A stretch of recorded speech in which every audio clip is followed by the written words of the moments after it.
없네. 오직 한 가지 그 진리를 믿네.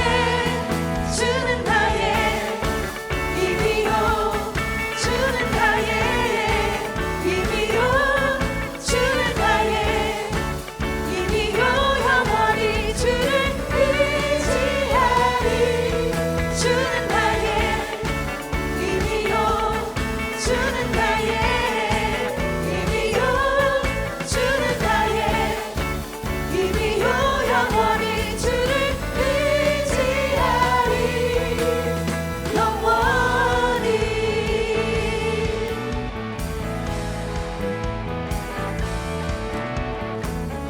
하늘 위에 주님 밖에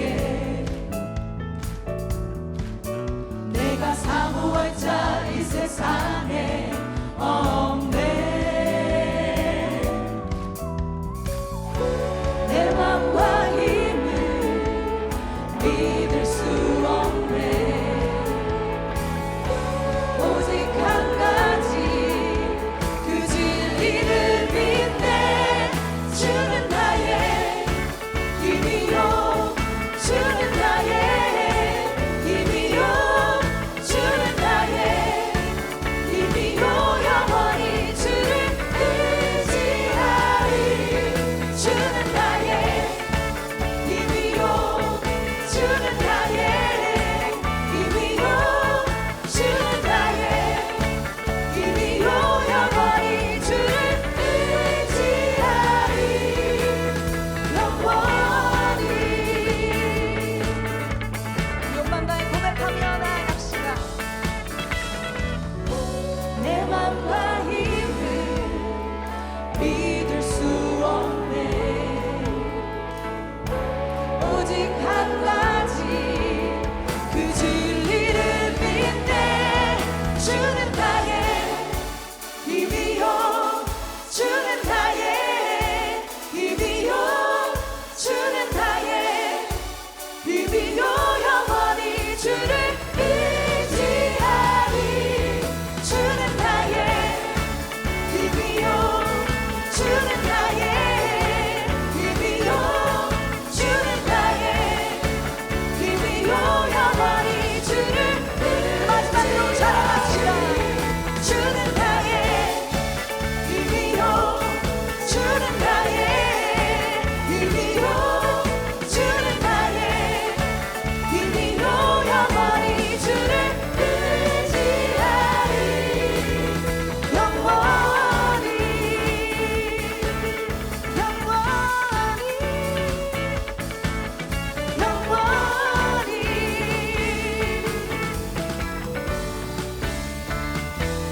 할렐루야. 우리 인간 능력이 되시는 주님을 찬양합시다. 할렐루야.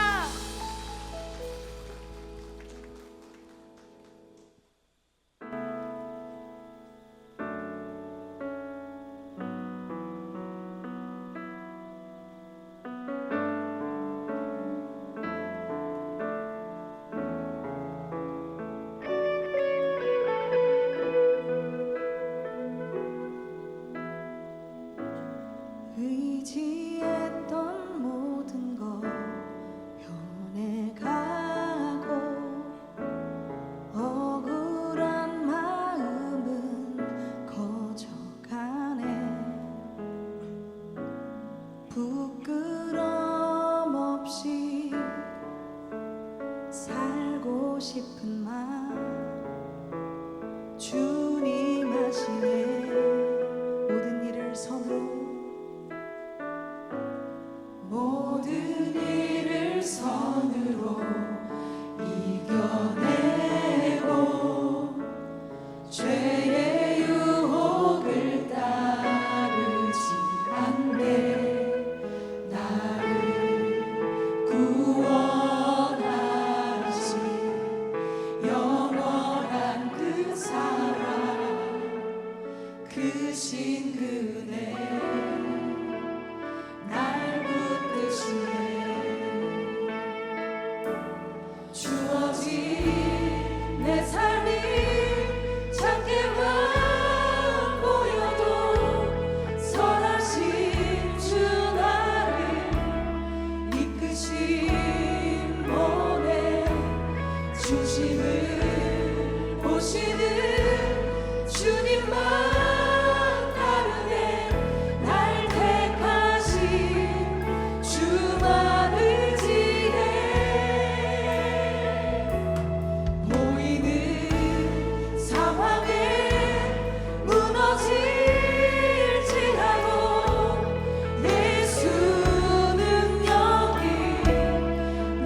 사도신경으로 우리의 신앙을 고백합니다. 전능하사 천지를 만드신 하나님 아버지를 내가 믿사오며 그 외아들 우리 주 예수 그리스도를 믿사오니 이는 성령으로 잉태하사 동정녀 마리아에게 나시고 본디오 빌라도에게 고난을 받으사 십자가에 못 박혀 죽으시고 장사한 지 사흘 만에 죽은 자 가운데서 다시 살아나시며 하늘에 오르사 전능하신 하나님 우편에 앉아 계시다가 저리로서 산자와 죽은 자를 심판하러 오시리라. 성령을 믿사오며 거룩한 공회와 성도가 서로 교통하는 것과 죄를 사하여 주시는 것과 몸이 다시 사는 것과 영원히 다스는 것을 믿사옵나이다. 아멘.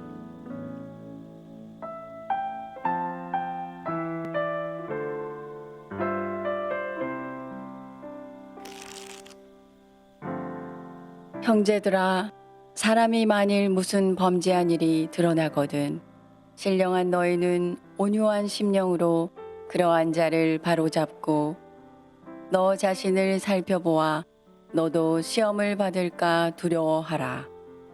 너희가 짐을 서로 지라. 그리하여 그리스도의 법을 성취하라. 만일 누가 아무것도 되지 못하고 된 줄로 생각하면 스스로 속임이라. 각각 자기의 일을 살피라. 그리하면 자랑할 것이 자기에게는 있어도 남에게는 있지 아니하리니 각각 자기의 짐을 질 것이라. 아멘. 오늘 우리에게 오셔서 등록하신 분들을 소개하도록 하겠습니다. 전영미 권사님이 인도하셨습니다. 김인숙 선우님, 박종희 집사님이 인도하셨습니다. 전준희 성도님, 강세롬 집사님이 인도하셨습니다. 백은영 성모님, 자녀되는 변하율. 사랑해요,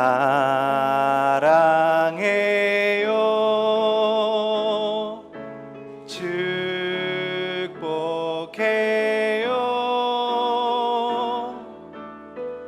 당신의 마음에 우리의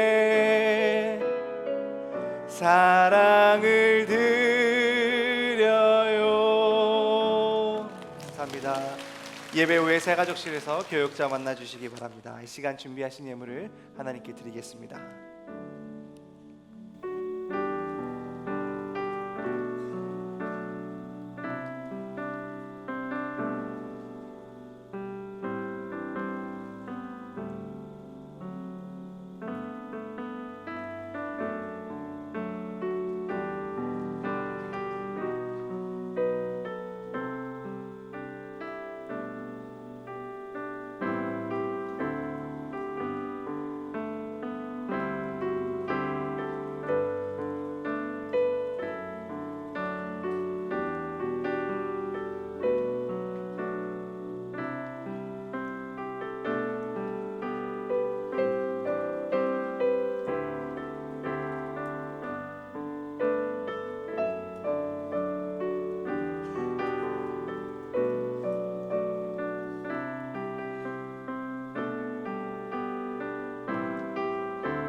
오늘 우리 태어나서 처음 교회 나온 아이를 환영하도록 하겠습니다. 시연입니다. 이시연인데 이성진, 문정선 자매의 아이 이시연, 우리 딸 시연이를 우리 환영합니다. 시연아, 시연아. 너는 시냇가에 심은 나무라. 하나님의 사랑 안에 믿음 뿌리 내리고 주의 뜻대로 항상 살리라. 하나님, 귀한 아이 시은이를 존귀하신 우리 예수님 이름으로 축복합니다. 이렇게 아름다운 세상에 귀한 아이를 보내주셨는데 시은이가 자라갈 동안에 우리 하나님의 눈길이 머물러 있고 하나님의 선한 손이 귀한 아이를 붙잡으시고 인도하시는 그 은혜가 계속되게 하여 주옵소서. 시냇가의 신김나무같이 씨를 쫓아 과일을 맺게 해주시고 많은 사람, 훌륭한 스승들 많이 만나서 시은이의 인생은 더 깊어지고 때가 되면 좋은 믿음의 짝을 만나서 아름다운 아브라함과 이삭과 야곱 같은 믿음의 가문을 일으킬 수 있도록 귀한 아이를 축복하여 주옵소서. 내가 예수 이름으로 축복합니다. 시은이의 평생이 복되고 형통할지어다. 예수님 이름으로 기도합니다. 아멘. 아멘 해봐.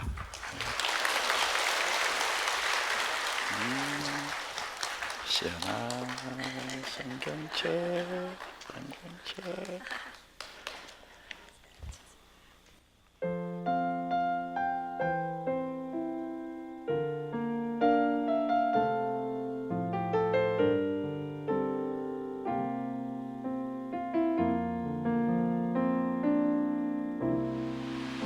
목사님께서 성도의 가장 큰 방해물은 다친 마음입니다 라고 말씀하셨습니다. 저는 믿지 않는 가정에서 자라 직장 동료의 전도로 교회에 나가기 시작했지만 오랫동안 마음을 열지 못한 채 형식적으로 예배를 드렸습니다. 삶이 힘들어졌을 때는 교회를 떠나기도 했지만 제 마음 한편에는 늘 다시 하나님께 돌아가고 싶은 갈망이 있었습니다. 돌이켜보면 그 모든 시간이 하나님께서 닫혀 있던 제 마음을 조금씩 열어주신 과정이 있었다는 것을 깨닫게 됩니다. 이제는 주일 예배와 새벽 예배를 꾸준히 드리며 말씀을 가까이 하고 있습니다. 거울을 보며 웃는 연습을 하고 가족과 이웃을 더 사랑하려는 작은 실천 속에서 제 믿음도 조금씩 자라고 있음을 느낍니다. 앞으로도 열린 마음으로 말씀을 듣고 순종하며 하나님 안에서 계속 성장하기를 소망합니다. 지난주보다 이번 주 더 성장하게 하신 하나님 사랑합니다. 아멘. 이교구의 전오순 집사님이십니다.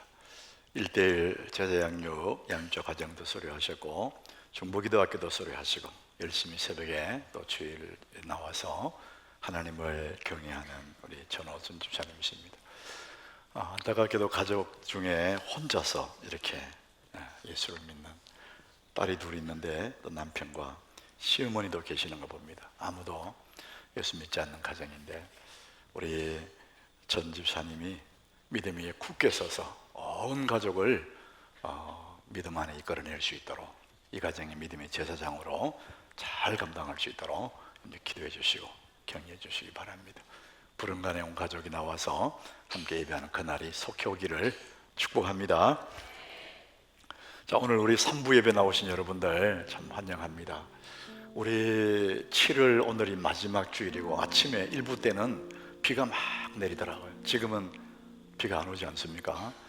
이게 변덕이 참 심한 이 장마철인데 요거 끝나면 또 정말 더울 거예요. 여름이 더운 거 당연하니까 그렇게 생각하시고 그럼 잘 견디시면 됩니다. 이거 붙이는 분들 붙이면 계속 덥습니다. 그러니까 안 붙이는 게 좋습니다. 우리 삼성에도 에어컨 잘 맞춰주시고요. 그렇게 해주시기 바랍니다. 이렇게 무더운 여름에도 감기 드는 사람이 있습니다. 에어컨 바람을 너무 많이 쐈거나 몸이 좀 피곤하거나 이럴 수가 있죠. 그런데 여러분, 이 감기 기운은 내 몸이 약해졌다는 정상이에요. 면역력이 약해지면 가장 먼저 감기 기운이 들어온답니다. 몸이 약해졌다는 정상이에요. 우리 영혼에 감기가 있습니다. 내 영혼이 약해지면 정상이 생깁니다. 감기 기운처럼. 그게 뭐냐면은 하나님 말씀이 들리지 않습니다. 소리가 안 들리는 게 아니고 설교를 들어도 내 마음에 아무런 감동이 없습니다. 여러분, 이것은 크게 걱정해야 될 이야기입니다. 하나님은 사랑하는 자녀들에게 말씀하시고 우리는 그 말씀을 믿고 따라가는 거거든요. 근데 이 말씀이 끊어졌다, 이건 크게 여러분들이 걱정하셔야 될 일입니다. 여러분 돈을 좀 잃어버렸거나 여러분 회사가 좀 어려워지면 근심 많이 하잖아요. 그런데 하나님 말씀이 안 들릴 때는 여러분 굉장히 위험한 신호예요. 내 삶 자체가 흔들릴 수 있습니다. 여러분 오늘 말씀을 들을 때에 내가 처음 교회 나왔을 때 그 순수한 마음으로 찬송 하나 불러도 막 감동이 되고 하나님 말씀이 들을 때 마음에 차곡차곡 쌓여가는 그 순전한 처음 사랑, 그때의 그 모습대로 여러분 오늘 하나님께서 은혜 주셔서 그런 마음으로 회복되기를 여러분 예수 이름을 축복합니다. 오늘 이 시간 여러분들이 하나님의 말씀 들을 때 아멘 하면서 마음을 집중해 보십시오. 우리가 하나님 말씀 안 들리는 이유가 여러 가지 있겠지만 가장 중요한 것은 세상으로 배가 불러서 그렇습니다. 재미있는 일로, 세상에 복잡한 일들로 내 배가 불러있기 때문에 하나님 말씀이 들어오지가 않습니다. 가장 복 있는 사람은 가난한 심령이에요. 주를 향해 목마른 그 심령이 참 복 있는 심령이거든요. 하나님 오늘 자신을 내려놓고 하나님, 내가 목마른 사슴이 시냇물 찾기에 갈급한 것처럼 내 영혼이 주를 사모하고 오늘 강단의 말씀이 다 나를 향한 하나님의 말씀인 줄 알고 잘 들려올 수 있도록 우리 시간에 같이 기도하겠습니다. 여러분의 목소리로 하나님 앞에 기도하십시오. 오늘 하나님 곁에 올려드린 귀한 헌금들 하나님 기억해 달라고 여러분의 목소리로 우리 같이 기도합니다. 하나님 아버지, 우리가 예배에 와서 예배하면서 이 시간의 말씀 앞에 섰습니다. 살아계신 아버지, 오늘 우리 가운데 오셔서 성령으로 감동된 귀한 말씀이 성령으로 우리가 알아들을 수 있도록 은혜를 주시기를 원합니다. 주님, 목마른 사슴같이 하나님의 은혜를 사모하는 복 있는 사람이 되게 하시고 주를 향한 갈망이 일어나게 하여 주시고 우리 영혼의 배부름을 얻을 수 있도록 주여 오늘 우리 심령의 가난한 마음을 허락하여 주옵소서. 참으로 겸손하고 주를 향해 사모하는 그 마음을 허락하여 주옵소서. 주님, 오늘 주님 앞에 귀한 힘을 올려드리오니 기억하여 주시고 이 영혼에 담겨있는 그 사모하는 마음들, 우리의 눈물의 이야기들 다 들으시고 하나님 응답하여 주옵소서. 주여 기억하여 주옵소서. 사랑하는 아버지, 오늘 산부 예배에 오신 하나님의 자녀들 한 분 한 분을 존귀하신 이름으로 예수님 이름으로 축복합니다. 우리의 삶의 여정 속에 눌리고 지쳐있고 낭망하는 심령들이 있다면 오늘 하나님 말씀을 듣고 우리 영혼이 다시 소생하고 힘을 얻는 시간이 되게 하여 주옵소서. 묵은 짐을 벗겨주시고 가슴에 다시 심장이 뛰는 역사가 있게 하여 주옵소서. 목마른 사슴같이 시냇물 찾기에 갈급한 그 사슴같이 하나님 은혜를 갈망하는, 그래서 하나님 말씀이 잘 들려오는 은혜의 아침이 되게 하여 주옵소서. 주님의 손에 귀한 힘을 올려드립니다. 11조 감사헌금 100번제 1000번제 성경헌금 주일 예물 우리 하나님 손 올려드립니다. 주의 것을 주의 손 올려드려오니 하나님 기억하여 주시고 우리의 삶의 여정 속에 구석구석 속에 예배해 놓으신 여호와 이레를 만날 수 있도록 우리의 눈을 밝혀주시고 하나님의 공급을 경험하는 복된 사람들이 되게 하여 주옵소서. 우리가 심었사오니 거두게 하여 주옵소서. 오늘 우리 교회에 등록하신 귀한 분들 한 분 한 분 하나님 기억하여 주시고 우리 교회에 보내신 분이 주님이시오. 우리 하나님 교회에 믿음으로 잘 심겨진 믿음의 금목들이 되게 하여 주옵시고 이분들 우리 교회를 인도하게 했었던 귀한 사람들, 성경에 기록된 대로 옳은 사람을 주께로 인도하는 자들, 하늘에 빛나는 별과 같은 사람이 된다고 하였사오니 하나님 저들이 별과 같이 빛나는 사람들로 인쳐 주옵소서. 오늘 간증한 우리 전호수님 저를 기억하시고 믿음 위에 굳게 세워주셔서 온 가족을 주께로 인도하기에 부족함이 없도록 주의 능한 손으로 붙들어 주옵소서. 예수님 이름으로 기도하옵나이다. 아멘.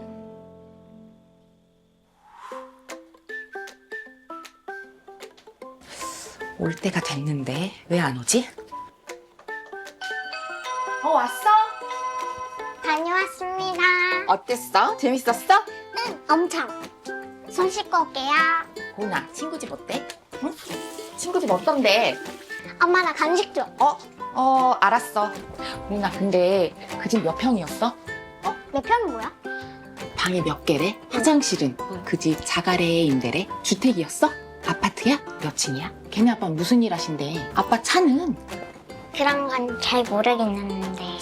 근데 내 친구 하늘이네 아빠 하늘 꼭대기까지 연 날릴 수 있대. 그리고 거실에 꽃이 정말 많았어. 귀여운 아기 고양이도 있었고 햇빛이 창으로 들어오는데 집이 반짝반짝 웃는 것 같았어. 그래서 계속 있고 싶은 참 좋은 집이었어. 고은이한테는 그런 게 좋은 집이구나? 응. 맞네, 맞아. 그런 게 좋은 집이지. 여러분들 보니까 어떻습니까? 엄마가 딸보다도 더 못한 그런 생각을 가지고 사는 거예요. 여러분, 오늘 우리가 사는 세상은 정말 넘버원에 목마른 세상입니다. 1등을 해야 되고 남들보다 더 앞서가야 되고 더 많이 가져야 되고 넘버원에 목마른 세상입니다. 이런 세상에 우리가 살고 있는데 우리의 행복은 어디에 있나, 이 말씀을 한번 나눠보겠습니다. 우리가 사는 이 세상은 항상 그렇습니다. 이 세상이라는 무대 위에 우리가 있는데 늘 비교하고 경쟁하고 다른 사람의, 이 타인의 어떤 기대 속에 우리가 살지 않습니까?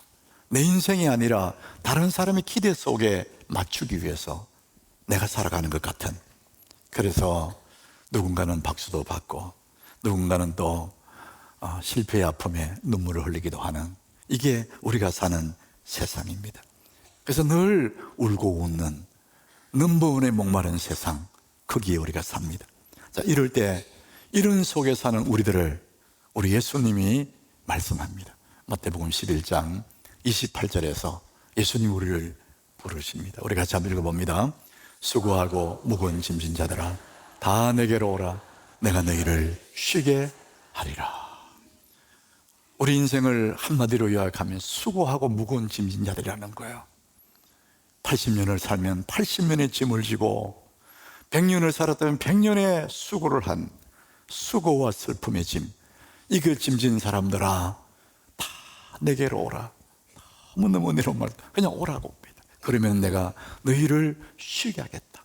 참 영혼의 만족, 세상에 줄 수 없는 평안, 더 이상 부러울 것이 세상에 없는 이 만족, 쉼을 내가 네게 주겠다, 이렇게 말씀합니다. 사랑하는 여러분, 오늘 우리 산부예배 오신 여러분들, 이 하나님의 이 쉼, 은혜를 오늘 예배 시간에 누리시기를 예수 이름으로 축복합니다. 오늘 저는 이 갈라디아서 이 말씀을 통해서 이 시대를 향한 하나님의 메시지, 우리를 향한, 내게를 향한 하나님의 그 말씀이 무엇일까, 이 말씀 한번 나눠보겠습니다. 이 갈라디아서는 이 갈라디아 지역에 있는 교회들인데 이 지역을 향한 이제 사도 바울의 편지죠. 사도 바울이 1차 전도 여행 때 이 갈라디아 지역에 머물면서 교회들을 세웠어요.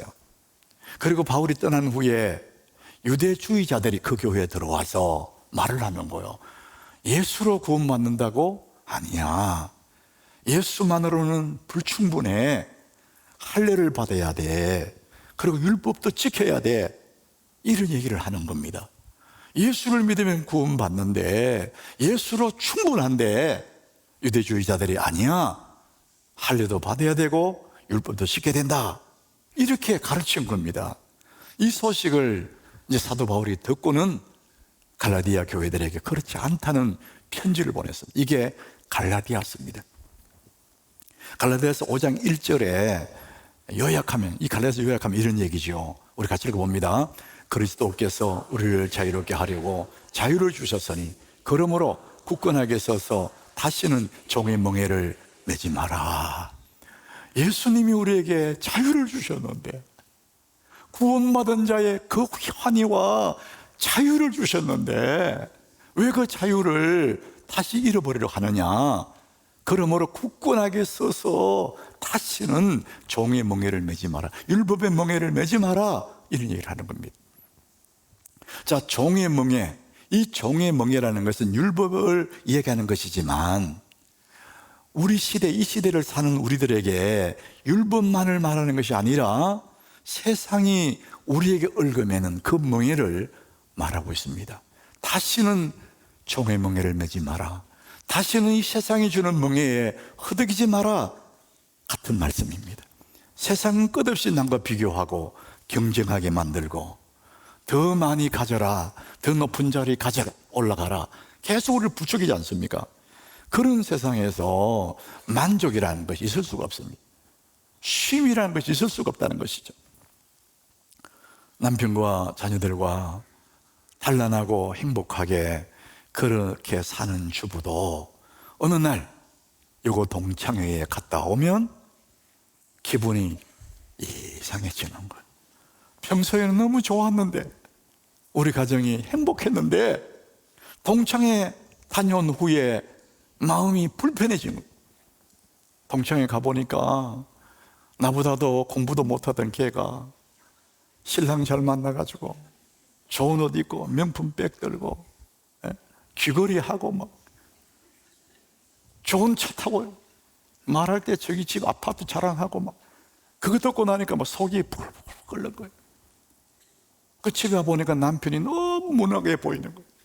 이야, 내가 이 남자 믿고 살았네 싶고, 자기 집도 살만한데 돌아보니까 막 초막집 같고 막, 그전에는 안 그랬는데 괜히 동창 만나고 오니까 상대적인 빈곤을 느꼈어요. 내 상황은 똑같은데 이전에 행복할 수 있는 그런 공간인데도 동창들을 만나서 비교하고 나니까 불행해져 버리는 겁니다. 상황이 불행해진 것이 아니라 내 마음이 불행해져 버린 거예요.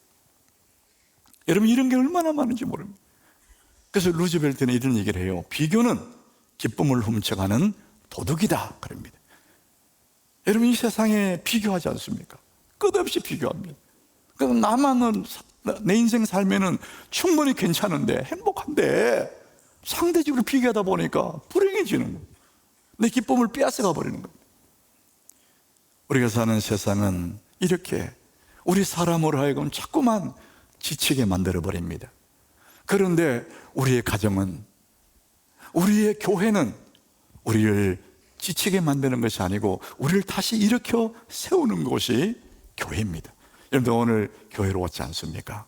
이 교회는 가정 같은 곳이고, 가정은 교회 같은 곳이고, 가정과 교회는 같은 거예요. 여러분, 오늘 우리 하나님께 오신 여러분들, 지쳐있는 여러분들, 마음이 불편한 여러분들, 눌려있는 여러분들, 오늘 우리 주님 앞에 은혜를 받으시고 다시 일으켜 세움받는 은혜를 입기를 예수 이름으로 축복합니다. 우리가 왜 행복하지 못할까? 많은 경우가 있겠지만 정말 중심을 잘 살펴보면 우리가 불행한 이유 중에 딱 한 가지는 뭐냐? 다른 사람과 비교하기 때문에 그렇습니다. 내 인생을 살아야 되는데 남의 인생을 겪는 줄 하면서 살다 보니까 나는 없고 불행한 마음만 남는 거예요. 여러분, 오래전에 80년대 말에 행복은 성적순이 아니잖아요, 그런 영화가 있었습니다. 이 영화가 사람들에게 방영될 때, 그때 저는 이제 청소년 사역을 하고 있었어요. 교목도 하고 아이들을 가르치는 그런 일만 했습니다. 그러다 보니까 이런 그 당시에 하이틴 영화로 해서 학생들을 위한 영화를 많이 만들었거든요. 그런 영화를 제가 아마 거의 다 봤는 것 같은데, 이 영화는 제가 몇 번을 봤습니다. 행복은 성적순이 아니잖아요. 이 영화는 실제 있었던 이야기를 영화로 만들었습니다. 1986년 1월 15일 새벽, 아주 추운 새벽에 서울 사대 부중 부석중학교 3학년짜리 아이가 스스로 목숨을 끊은 거예요. 그 추운 새벽에 말이죠. 이 아이는 전교에서 1등하는 아이였습니다. 여러분, 1등하는 아이가 우리는 좋아 보이지만 너무 힘든 거예요. 견디다 못해서 이 아이는 그 짐에 못 견뎌서 그 차가운 새벽에 스스로 목숨을 끊었는데, 걔가 유서를 써놨습니다. 유서. 그 유서의 내용이 행복은 성적순이 아니잖아요. 이 유서를 남겨놓고 죽었어요. 당시에 신문에 이 학생의 유서가 공개되면서 사회적으로 큰 충격을 받았어요. 그래서 이 아이의 유서의 제목처럼 행복은 성적순이 아니잖아요. 이 영화를 만들어서 상영을 한 겁니다. 이 영화의 주인공은 두 사람이 나오는데 남자는 봉구고 여자는 은주예요. 이 은주는 공부를 잘하는 아이예요. 근데 이 아이가 어쩌다가 1등 하던 아이가 7등으로 떨어진 겁니다. 여러분 7등 괜찮은 건데 7등을 떨어지니까 엄마의 눈초리가 너무 사늘한 거예요. 이 아이는 엄마의 그 사늘한 눈초리를 견딜 수가 없었어요. 그래서 이 아이가 아파트 옥상에서 뛰어내려 죽어요. 세상을 떠나버린 겁니다. 그래서 이 영화의 마지막 장면에 보면은 이 죽은 아이 은주를 실은 연구차, 그 장례차죠. 연구차가 이 아이 학교로 운동장에 싹 들어와요. 운동장을 한 바퀴 휙 돌 때 교실에 있는 모든 아이들이 창밖으로 내다보면서 그걸 바라보고 있어요. 눈물을 흘립니다. 이 영화가 상영되는 영화관에 그 아이들이 모두가 다 자기의 일처럼 서럽게 울던 그때가 생각이 납니다. 나는 아닌데 그 아이가 죽었어. 마지막 연구자가 학교로 휙 돌 때 자기 일처럼 서럽게 우는 거예요. 왜 그렇습니까? 다 무겁다는 거예요. 그 삶이 너무나 고달프다는 거예요. 저는 지금도 그 영화의 마지막 장면, 이 연구자가 학교에 한 바퀴 도는 그 눈이 선합니다. 이게 마지막 장면인데 그 차가 휙 운동장을 도는 그때에 이 은주의 목소리로 나레이션이 나와요. 공부만 해서 행복한 건 아니잖아. 성적 때문에 자식이 부모를 미워해야 하고 성적 때문에 친구가 친구를 미워해야 하는데도 내가 행복해질 수 있다고 생각해. 이 나레이션으로 영화가 끝이 납니다. 여러분, 우리가 사는 세상이 이렇습니다. 세상은 늘 우리 부축입니다. 더 열심히 하라고. 어떻게든지 상대를 이겨야 된다. 저 사람 밟고라도 이겨야 돼. 그래서 세상은 우리를 자꾸만 부추겨서 결국은 우리를 지치게 만들고 결국은 쓰러지게 만드는, 이게 넘버원의 목마른 세상, 1등의 목마른 세상. 우리는 그 속에 우리가 살고 있습니다. 진짜 그런 세월 속에, 이런 세상 속에 우리가 어디서 행복을 찾을 수 있을까? 이런 세상을 성경은 처방을 하는데, 성경적인 처방, 오늘 이 말씀에 나와 있습니다. 이런 사회, 이런 세상 속에서 우리 예수 믿는 사람들에게 하나님이 하시는 말씀, 이 메시지, 이 처방은 무엇일까? 오늘 1절이에요. 이런 본문 1절은 이런 세상을 사는 우리들에게 처방전을 내립니다. 우리 같이 한번 읽어봅니다. 형제들아, 사람이 만일 무슨 범죄한 일이 드러나거든 신령한 너희는 온유한 심령으로 그러한 자를 바로잡고 너 자신을 살펴보아 너도 시험을 받을까 두려워하라. 무슨 범죄한 일이 있거든, 이렇게 말합니다. 무슨 범죄한 일, 이것은 발을 헛디뎠다, 길을 잘못 들였다, 그런 의미입니다. 고의적이거나 계획적인 악행이 아니고 유혹에 잠시 넘어졌거나 실수로 발을 헛디뎌서 잘못된 실수를 말합니다. 세상에서는 나의 동료가, 내 곁에 있던 사람, 나의 경쟁자가 실수로 잠시 넘어져요. 그럴 때 우리는 그것을 나의 기회로 딱 잡습니다. 이게 세상입니다. 그 사람을 절대 일으켜 주지 않습니다. 오히려 그를 더 밟아버립니다. 이게 세상입니다. 여러분, 회사 다니는 여러분들, 조직 사회, 정말 조직이 무섭지 않습니까? 부장 자리가 하나 있다고 생각해 봅시다. 부장 자리. 자리는 하나인데 올라가야 할 경쟁자, 과장도 여러 명이 됩니다. 서로 그 자리에 가려고 애를 쓰잖아요. 그런데 그 중에 유력한 한 사람이 있었는데 이 사람이 술을 먹고 약간 실수를 했어요. 그러면은 그 실수를 기회로 잡습니다. 아무것도 아닌 일인데 막 이슈화 시킵니다. 막 사람들이 알리고 SNS로 상사에게 보고해버리고 그 사람을 아웃시켜버리는 겁니다. 그래야 내게 기회가 오니까. 상대의 실패, 상대의 실수가 내게는 성공의 기회가 된다. 이게 세상입니다. 무슨 범죄한 일이 드러나거든 세상은 그렇게 합니다. 이런 실수, 사소한 실수가, 이런 모습들이, 인간의 마음들이 가장 잘 드러나는 곳이 저는 골프라고 생각해요. 여러분, 골프 치는 분들에게서 주로 합니다. 골프 치는 사람도 그런 얘기해요. 인간의 성품을, 성격을 가장 잘 드러나는 곳이 골프 치는 곳이라. 한번 같이 해보면 안다는 겁니다. 저도 가보니까 그렇더라고요. 상대의 실수가 내게 기회되는 너무 눈에 보이는 곳이에요. 맨 첫 번째 티샷이래. 티를 꽂아놓고 공을 놓고 드라이버를 가지고 이렇게 치거든요. 다들 다 보고 있는데 한 사람이 딱 쳐요. 공이 쫙 날아가면 사람이 박수 치면서 나이스샷 그렇게 하는데, 그러면 속으로는 기분이 안 좋아. 저기 왜 똑바로 치지? 기분 안 좋아요. 박수는 치면서 속으로는 기분 안 좋아. 근데 두 번째 치는 사람이 드라이버를 탁 쳤는데 공이 옆으로 저 숲속에 탁 떨어져요. 이걸 오비라 그래요. 오비. 벌점을 먹는 거거든요. 그런 사람들이 속으로 박수 칩니다. 나이스 오비 이러면서. 잘했다는 거예요. 네가 실수해야 내가 기회가 내 것이 온다. 이야, 이 인간의 죄된 감정이요 왔다 갔다. 왜냐면 저는 목사인데도 예외가 없어. 상대의 실수가 내게 기회가 온다는 거예요. 이게 세상의 이야기입니다. 이건 자기 실력이 아니잖아요. 비교로 얻은 우월감입니다. 저 사람이 실수해야 내가 우월해지는 겁니다. 저 사람이 잘못돼야 내가 우월함이 유지가 되는 것이죠. 이건 내 실력이 아니에요.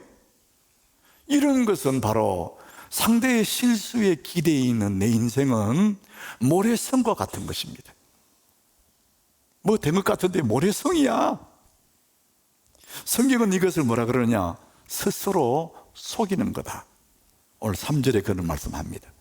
만일 누가 아무것도 되지 못하고 된 줄로 생각하면 그건 스스로 속이는 거다. 실력도 없고 자기 아무것도 없으면서 남의 실수, 남이 잘못한 것이 나의 기회를 잡는, 스스로 된 줄로 생각한다면 그는 속이는 것이다. 모래 위에 성을 쌓는 모래성이라는 거예요.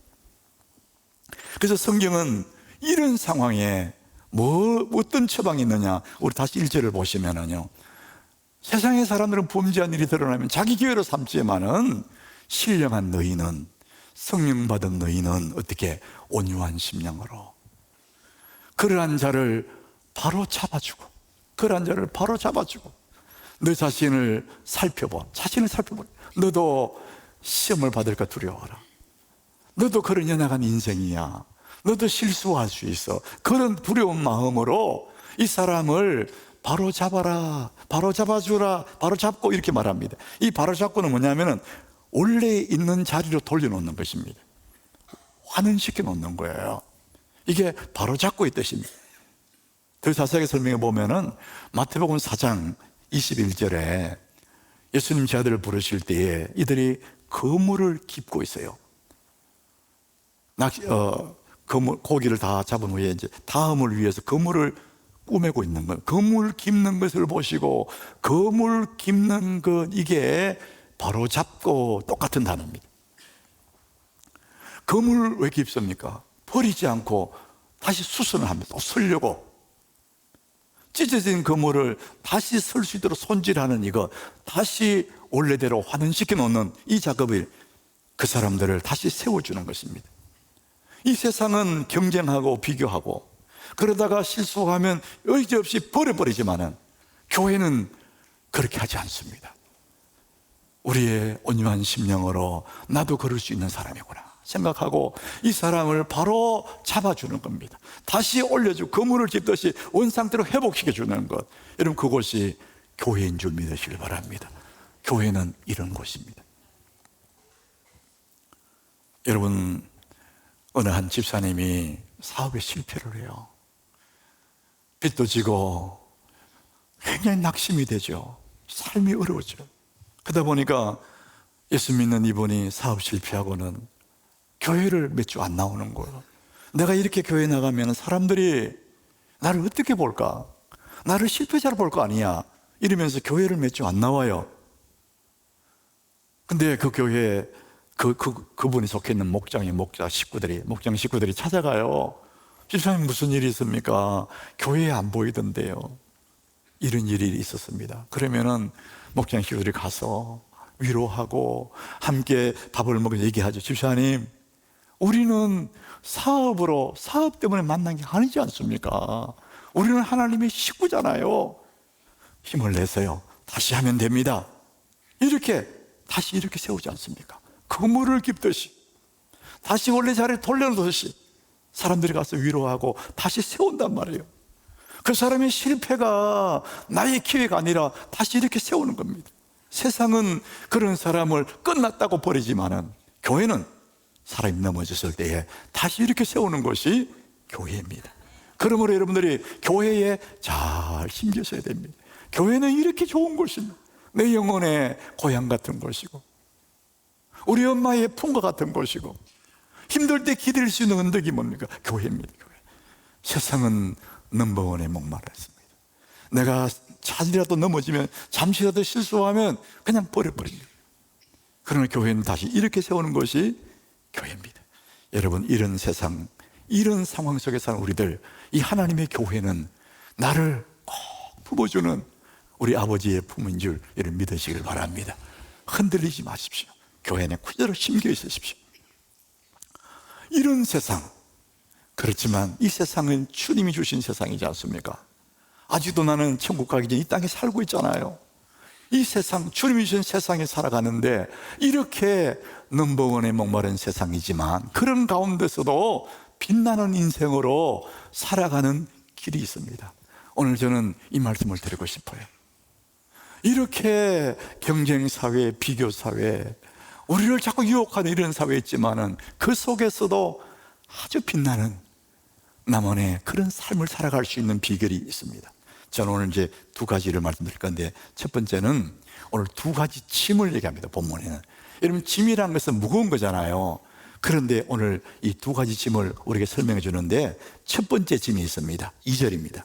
우리 2절을 같이 한번 읽어봅니다. 너희가 짐을 서로 지라 그리하여 그리스도의 법을 성취하라. 이 짐은 너무나 무거워서 나 혼자 지기는 너무 감당이 안 되는 짐이기 때문에 짐을 서로 나누어라, 나누어서 지라, 이런 의미입니다. 나 혼자는 감당할 수 없는 너무나 힘든 짐이기에 너희가 짐을 서로 나누어서 지면 가벼워지지 않느냐, 이런 얘기예요. 저는 이민교회에 목회하다가 한남교회 왔기 때문에 이민교회에 있었던 이야기들을 제가 많이 알고 있지 않습니까? 어느 성도가 이민 와서 이제 얼마 안 됐는데 새벽이 2시가 됐는데 화장실에 수도물이 터져가지고 물이 수렁수렁 밖으로 나오는, 온 카펫에 물이 막 차는 겁니다. 여러분, 새벽 2시에 이런 일이 벌어지니까 이 젊은 새내기가 방법이 없습니다. 남편은 지금 출장 가고 타주에 출장 가고 없어요. 아이들은 잠들어 있고 새벽 2시에 어떻게 합니까? 남의 나라 옆집에 외국인들 집을 문을 두드린다. 그건 아주 위험한 이야기예요. 그럴 수도 없고, 안절부절하던 이 새내기가 내가 누구한테 도움을 청하지, 누구에게 전화할까 하다가 생각이 났습니다. 교회에 목장 식구들이 생각나서, 그렇지, 이분들에게 연락해보자. 새벽 2시에 미안하지만 전화를 울렸더니 전화벨 몇 분 안 갔는데 바로 전화 받더래요.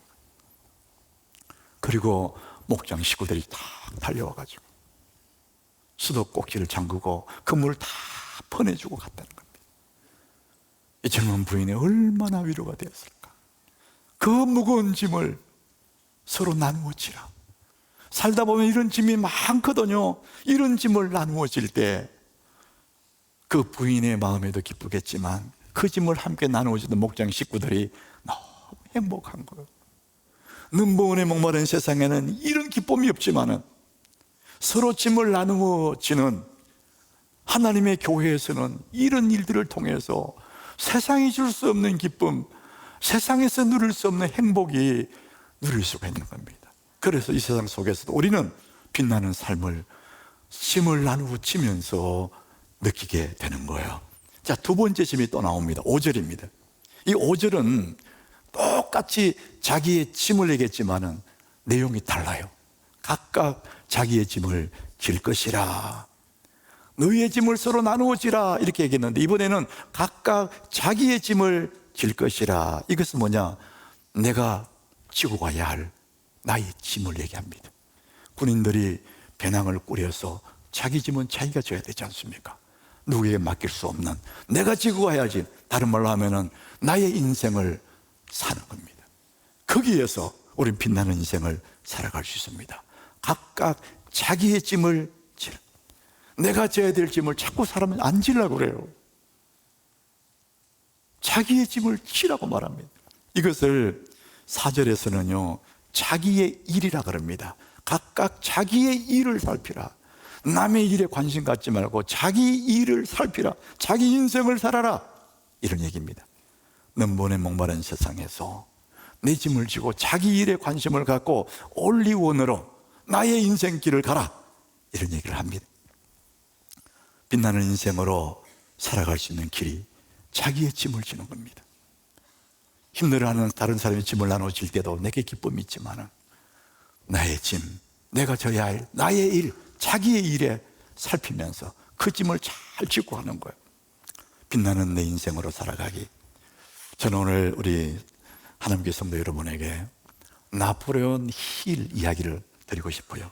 나폴레온 힐 부자의 철학, 이런 책이 있습니다. 이 나폴레온 힐은 원래 잡지사의 기자였습니다. 평범한 기자였어요. 기자들은 사람을 만나는 사람이잖아요. 이 나폴레온 힐이 당대의 성공의 대가 데일 카네기를 만나요.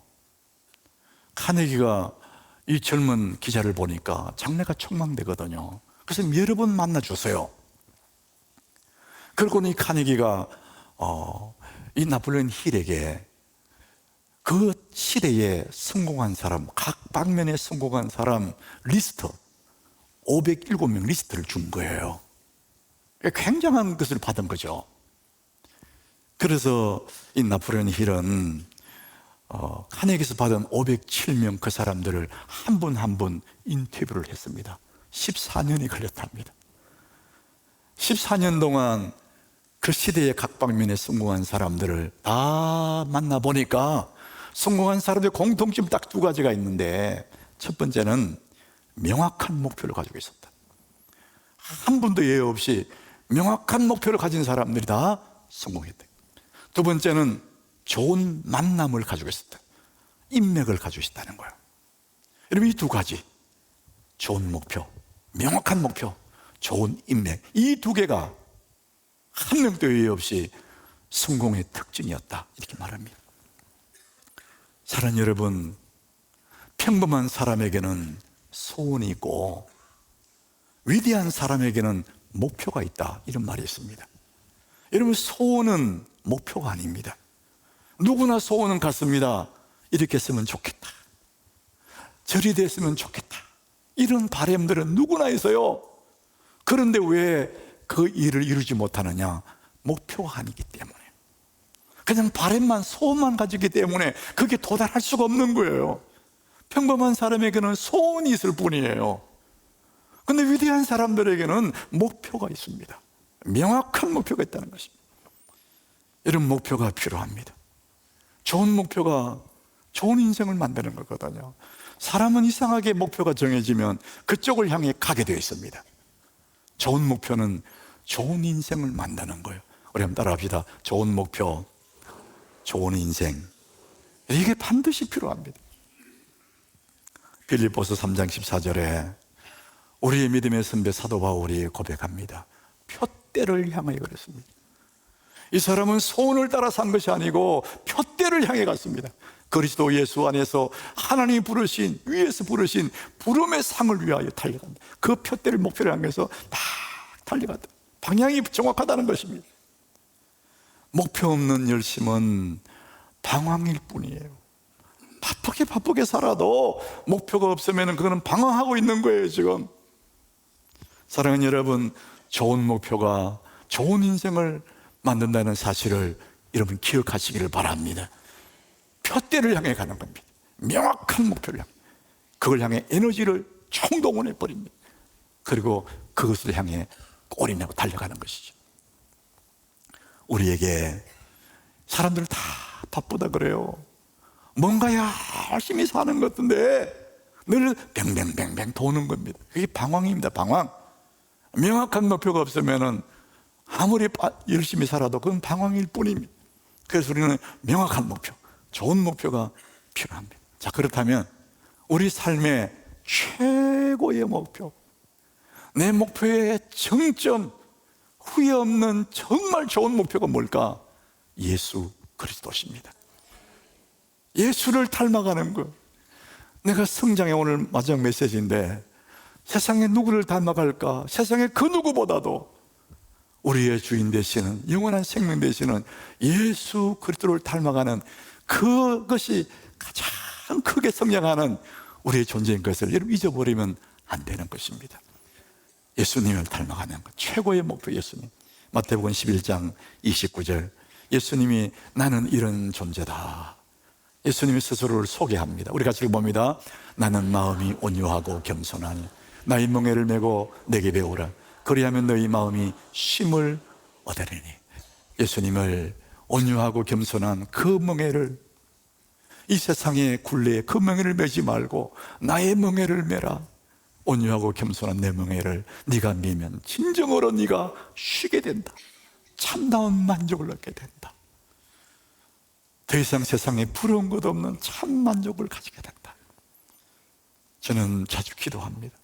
기도할 때마다 자주 기도합니다. 주님, 내 얼굴에 근심이 다 사라지고 얼굴의 어둠이 다 사라지고 해같이 빛나는 주의 얼굴을 내게 주십시오.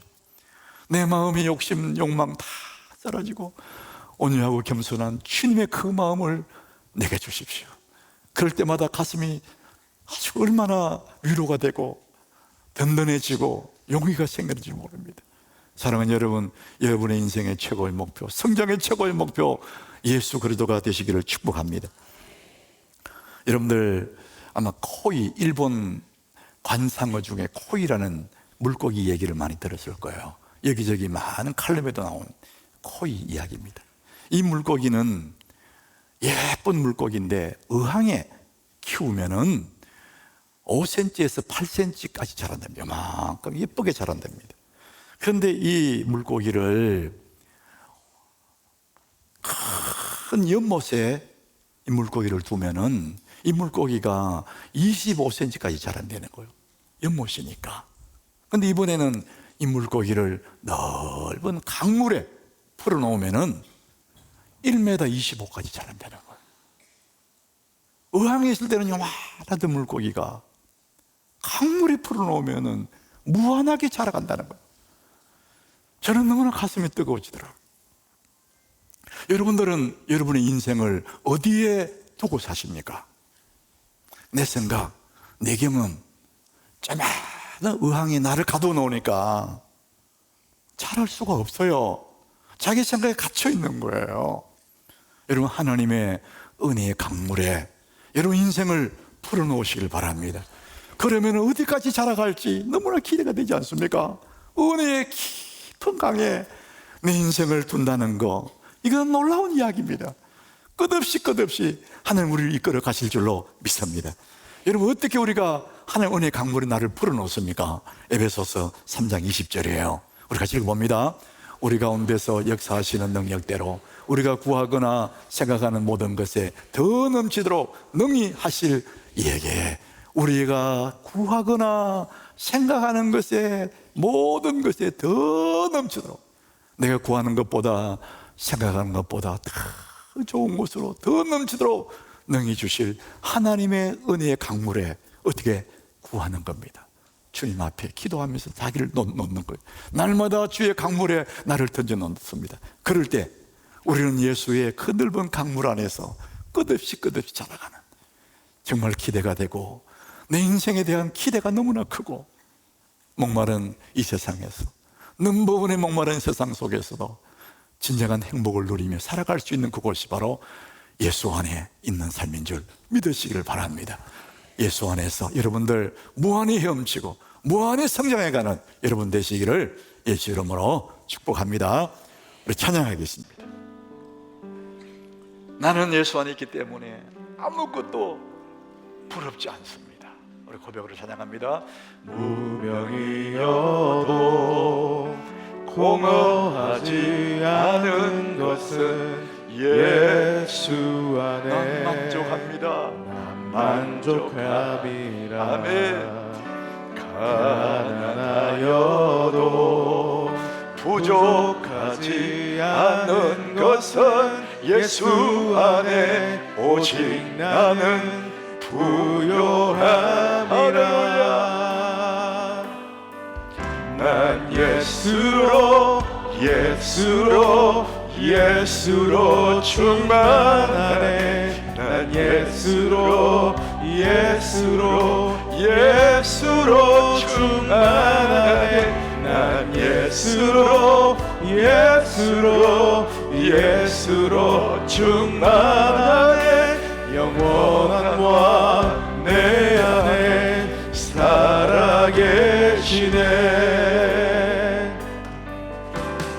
고난 중에도 견뎌낼 수 있는 것은 주의 계획 난 이 때문이라.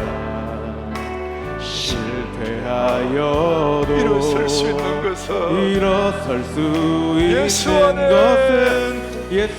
안에 오직 나는 승리함이라. 난 예수로 충만하네. 세상 모든 것들도 부럽지 않네. 난 예수로 충만하네. 영원한 왕 내 안에 살아계시네.